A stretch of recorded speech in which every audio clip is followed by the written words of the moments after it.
তারা হয়তো এই হাদিস জানে না, আল্লাহ পাক ওদের কানের মধ্যে আমার এই হাদিসটা যেন পৌঁছে দেন, আমিন। নবী সাল্লাল্লাহু আলাইহি ওয়াসাল্লাম বলেছেন, আমি মেরাজের রাতে যখন গিয়েছি তখন এক শ্রেণীর মানুষকে দেখেছি, ওদেরকে শাস্তি দেয়া হচ্ছে। কি শাস্তি? জাহান্নামীদের রক্ত এবং পুজ ওদেরকে খেতে দেয়া হচ্ছে। জিবরাইল আলাইহিস সালামকে জিজ্ঞাসা করা হলো যে এরা কারা? তিনি বললেন, এরা আপনার উম্মতের সেই সব ব্যক্তি যারা মাদকদ্রব্য সেবন করত। আল্লাহ রাব্বুল আলামিন তার হাবিবের মাধ্যমে জানিয়েছেন, যখন কোনো মুসলিম মাদক সেবন করে বা কোনো ব্যক্তি মাদক সেবন করে তখন 40 দিন তার নামাজ কবুল হয় না।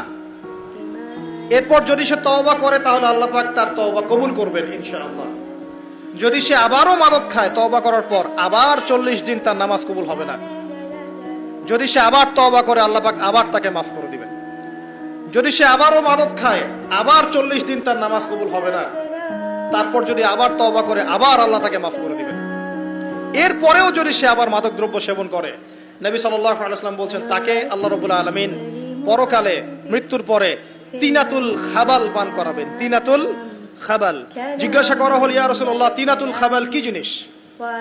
নবী সাল্লাল্লাহু আলাইহি ওয়াসাল্লাম উত্তর দিচ্ছেন, এটা হচ্ছে জাহান্নামীদের রক্ত, মাংস, এগুলো পুড়ে পচে যে রসটা বের হবে, এটা হচ্ছে তিনাতুল খাবাল।